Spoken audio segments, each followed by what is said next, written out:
Movie के शुरू में हम लीजा और वेड नाम के कपल को देखते हैं। ये दोनों अमेरिकन थे और साथ में ऑस्ट्रेलिया के ट्रिप पर घूमने के लिए आए थे। यहाँ पर वेड लीजा को शादी के लिए प्रपोज करता है, लेकिन लीजा ये कहते हुए उसे साफ मना कर देती है कि मुझे अभी अपने करियर पर ध्यान देना है। वो वेड से कहती है कि मुझे इसके लिए थोड़ा वक्त चाहिए। अब लीजा के इनकार करने की वजह से वेड थोड़ा अपसेट हो गया था और अब लीजा के लिए उसका बिहेवियर भी बदल चुका था। दरअसल वो लीजा से बहुत प्यार करता था और उसने कभी नहीं सोचा था कि लीजा उसे इतनी आसानी से मना कर देगी। अब क्योंकि वेड लीजा के साथ ट्रिप पर आ चुका था, इसलिए वो उसके साथ अपनी ट्रिप को जारी रखता है। इसके बाद ये एक कार रेंट पर लेते हैं और अपने सफर पर निकल पड़ते हैं। पूरे रास्ते वेड बहुत ज्यादा दुखी नजर आ रहा था और वो लीजा से बात भी नहीं करता और चुपचाप ड्राइव करता रहता है। फिर थोड़ी ही देर बाद ये दोनों एक बीच पर पहुंचते हैं, जहां पर लीजा वेड को अपसेट देख कर के कहती है कि क्यों न हम सारी बातों को भुलाकर यहाँ पर एंजॉय करें। ये सुनकर के वेड का मूड भी थोड़ा अच्छा हो जाता है और फिर ये दोनों समंदर में स्विमिंग करते हुए खूब एंजॉय और मस्ती कर रहे थे। इसी बीच एक जेलीफिश वेड को जख्मी कर देती है, जिससे उसे बहुत ज्यादा दर्द होने लगता है और वो समंदर से बाहर आ जाता है। लेकिन थोड़ी देर बाद जब दर्द का असर कम हो जाता है, तब वो अपने पैर पर लगे हुए जख्म को भी भूल जाता है। जब रात होती है तो ये दोनों गाड़ी में ही सोकर के रात गुजारने का फैसला करते हैं। यहाँ पर लीजा वेड से कहती है कि क्यों न हम ऐसी जगह पर चले जहाँ के बारे में हमने पहले ही प्लान कर रखा है। दरअसल लीजा अपने इस ट्रिप को यादगार बनाना चाहती थी और वो ऑस्ट्रेलिया के जितने भी टूरिस्ट स्पॉट थे उन सभी जगहों पर घूमना चाहती थी। पहले तो वेड नई जगह पर जाने से साफ मना कर देता है, लेकिन जब लीजा फोर्स करती है तो वो जाने के लिए तैयार हो जाता है। अब वेड लीजा की बताई हुई लोकेशन को जीपीएस पर सर्च करता है, तब उसे पता चलता है कि वो जगह तो यहाँ से 32 घंटे की दूरी पर है। फिर जब सुबह होती है तो ये दोनों उस जगह पर जाने के लिए निकल पड़ते हैं। काफी देर चलने के बाद ये दोनों शहर से बहुत दूर ऑस्ट्रेलिया के रेगिस्तानी इलाके में पहुंच चुके थे। इस इलाके में पहुंचते ही इनके फोन का नेटवर्क चला जाता है। वेड पहले से ही जानता था कि ऑस्ट्रेलिया के रेगिस्तानी इलाके में सफर करना बहुत ही ज्यादा खतरनाक साबित हो सकता है, क्योंकि रेगिस्तानी इलाके में दूर दूर तक किसी इंसान का नामो निशान तक नहीं होता। इसलिए वेड डिसाइड करता है कि वो इस रेगिस्तान में कोई भी शॉर्टकट नहीं लेगा, क्योंकि वीरान और अनजान जगह पर शॉर्टकट लेना बहुत ही ज्यादा खतरनाक साबित हो सकता है। जब रात होती है तो ये दोनों एक मोटेल में रुकते हैं और जैसे ही सुबह होती है ये अपने आगे के सफर के लिए निकल पड़ते हैं। जब ये थोड़ा आगे जाते हैं तभी इनका जीपीएस एक शॉर्टकट रास्ते को शो करने लगता है। अब वेड बहुत ज्यादा थका होने की वजह से इस चीज पर ध्यान नहीं देता और गाड़ी को उसी शॉर्टकट रास्ते पर डाल देता है। थोड़ा आगे जाने पर रास्ता खराब आने लगता है, तभी जीपीएस एक दूसरे रास्ते की तरफ टर्न लेने का शो करता है। इससे वेड समझ जाता है कि वो रास्ता भटक चुके हैं। अब जबकि ये काफी दूर आ चुके थे और अगर वापस जाते तो इनका पूरा दिन खराब हो सकता था। इसलिए वेड और लीजा डिसाइड करते हैं कि वो आगे की तरफ ही चलते रहेंगे। अब कुछ दूर जाने पर जीपीएस फिर से इन्हें यू टर्न लेने का सिग्नल देने लगता है। इससे वेड को लगने लगता है कि शायद जीपीएस में कुछ मिस्टेक हो गई है। अब वेड का मूड तो लीजा के शादी के लिए मना करने की वजह से पहले से ही खराब था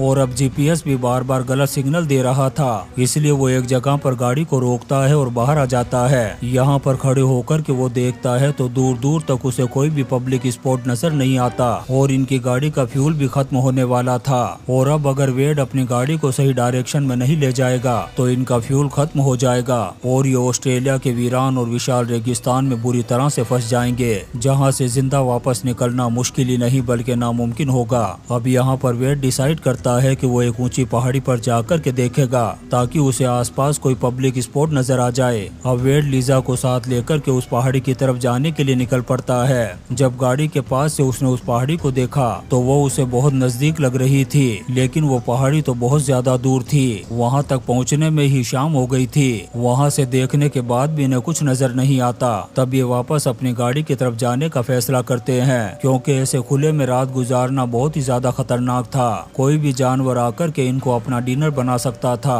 अब रात बहुत ज्यादा हो चुकी थी और ये चलते रहते हैं। ये टॉर्च की रोशनी में अपनी कार को ढूंढने की कोशिश करते हैं, लेकिन इस भयानक अंधेरे में इन्हें इन्हें अपनी कार कहीं भी नजर नहीं आती। दरअसल ये दोनों अंधेरे की वजह से रास्ता भटक चुके थे। अब जैसे जैसे रात होती जाती है ठंड भी बढ़ती जा रही थी और कार को ढूंढते ढूंढते ये दोनों बहुत ज्यादा थक चुके थे।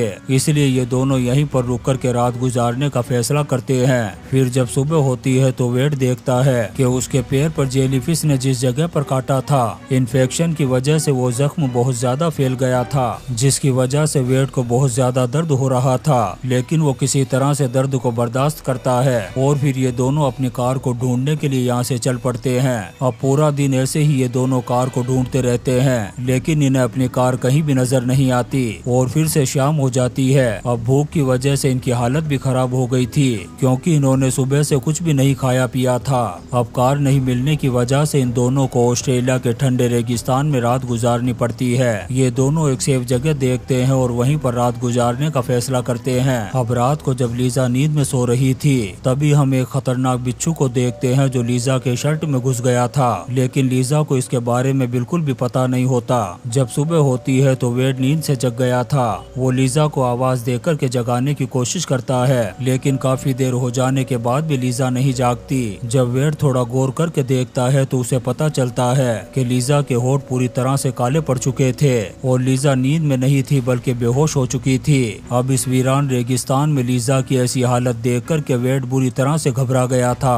अब वेड के पैर में बहुत ज्यादा दर्द होने के बावजूद भी वो हिम्मत करता है और लीजा को अपने कंधे पर उठा कर के कार को ढूंढने लगता है। अब वो ज्यादा देर तक लीजा को कंधे पर उठा कर के नहीं चल सकता था, क्योंकि उसके पैर का जख्म बहुत बढ़ गया था, जिससे दर्द भी बहुत ज्यादा हो रहा था। साथ ही उसने 2 दिनों से कुछ भी नहीं खाया पिया था, इसलिए वेड भी बेहोश होकर के नीचे गिर जाता है। फिर थोड़ी देर बाद एक प्लेन की आवाज आने पर उसकी आंख खुल गई थी। तब वो अपना शर्ट हिला करके उस प्लेन को मदद के लिए इशारा करने लगता है, लेकिन पायलट वेड को नहीं देख पाता और आगे निकल जाता है। इसके बाद वेड पत्थरों को जमा करता है और खुली जगह पर बड़ी साइज में SOS लिख देता है, ताकि कोई भी प्लेन या हेलीकॉप्टर इधर से गुजरे तो वो इन वर्ड्स को देख करके इनकी मदद करने के लिए आ जाए। अब खाना और पानी नहीं मिलने की वजह से वेड की हालत बहुत ज्यादा खराब हो चुकी थी, इसलिए वो अपना यूरिन पीने के लिए मजबूर हो जाता है, ताकि किसी तरह से वो इस वीरान रेगिस्तान में अपने आप को जिंदा रख सके। इसके बाद वेड अपने यूरिन को जमा करने के लिए कोई चीज ढूंढने लगता है। साथ ही वो एक लकड़ी से निशान भी बनाता जाता है, ताकि वो दोबारा से न भटक जाए। वेड के जाने के बाद लीजा को भी होश आ गया था, लेकिन तभी उसे पता चलता है कि उस बिच्छू के काटने की वजह से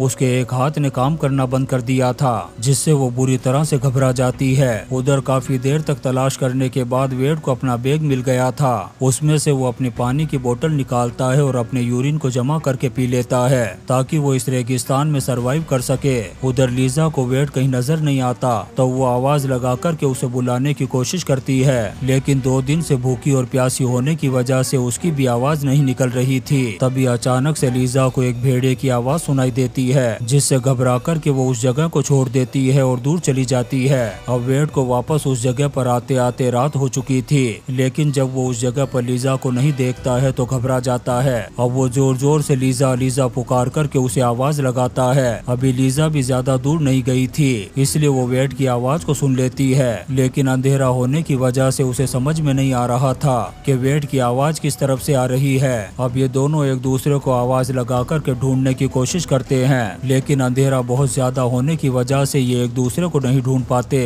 और थक कर के वहीं पर सो जाते हैं। फिर जब सुबह लीजा की आंख खुलती है तो उसकी हालत पहले से भी बहुत ज्यादा खराब हो चुकी थी, क्योंकि 3 दिन हो चुके थे उसने कुछ भी खाया पिया नहीं था। अब वो इस रेगिस्तान में अपने लिए कुछ खाने की चीजें ढूंढती है ताकि अपने आप को जिंदा रख सके, लेकिन इस भयानक रेगिस्तान में कटीली झाड़ियां और घास के अलावा कुछ भी नहीं था। उधर हम वेड को देखते हैं जो लीजा को ढूंढते ढूंढते कच्ची सड़क तक आ गया था और वहाँ पर उसे अपनी कार मिल जाती है, लेकिन इसका उसे कोई भी फायदा नहीं होता, क्योंकि गाड़ी में ना तो खाने का कुछ सामान था और ना ही पीने के लिए पानी, और उसने गाड़ी का बल्ब भी ऑन ही छोड़ दिया था। इस वजह से बैटरी भी खत्म हो गई थी। अब अपने आप को बचाने के लिए वो वाइपर का फ्लूइड पीने का डिसाइड करता है, ताकि अपने यूरिन को जमा करके लीजा को दे सके। जब वो वाइपर फ्लूइड को देखता है तो वो बहुत ज्यादा गंदा था, जिससे वेड की मौत भी हो सकती थी, लेकिन वो इसकी परवाह नहीं करता और वाइपर फ्लूइड को पी लेता है और फिर से लीजा को ढूंढने के लिए निकल पड़ता है। अब ऐसे ही ढूंढते ढूंढते रात हो जाती है, लेकिन उसे लीजा नहीं मिलती।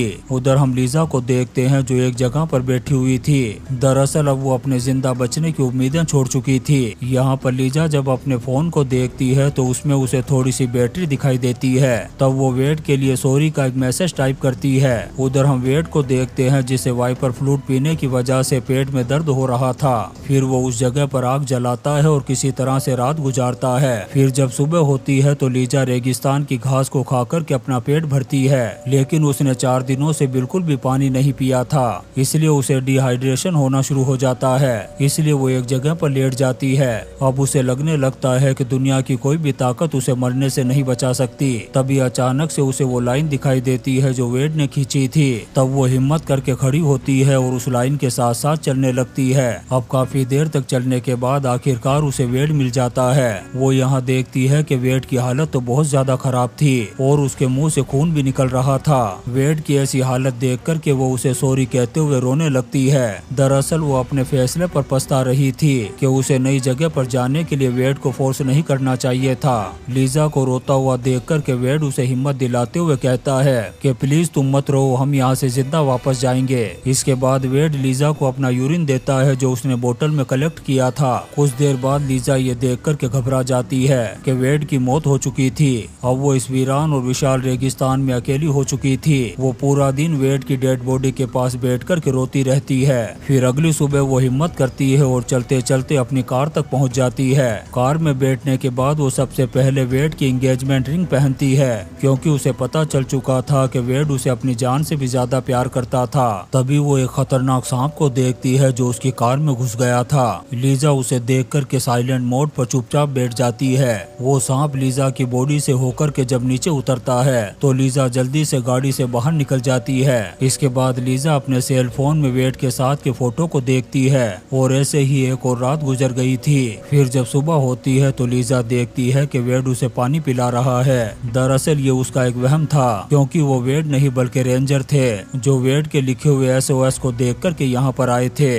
इसके बाद लीजा को रेस्क्यू कर लिया जाता है और वेड की डेड बॉडी को अमेरिका भेज दिया गया था, जहाँ पर पोस्टमार्टम में पता चलता है कि वेड की मौत किडनी फेल होने से हुई थी। और वहीं लीजा ने अब एक नर्सिंग स्कूल को ज्वाइन कर लिया था। और इसी सीन के साथ ये शानदार मूवी आउटब्रेक खत्म हो जाती है। दोस्तों, हम आपके लिए ऐसी ही इंटरेस्टिंग मूवीज एक्सप्लेन करते रहेंगे, तो आप चैनल को सब्सक्राइब जरूर करें और लाइक और कमेंट्स भी करें। Thank you.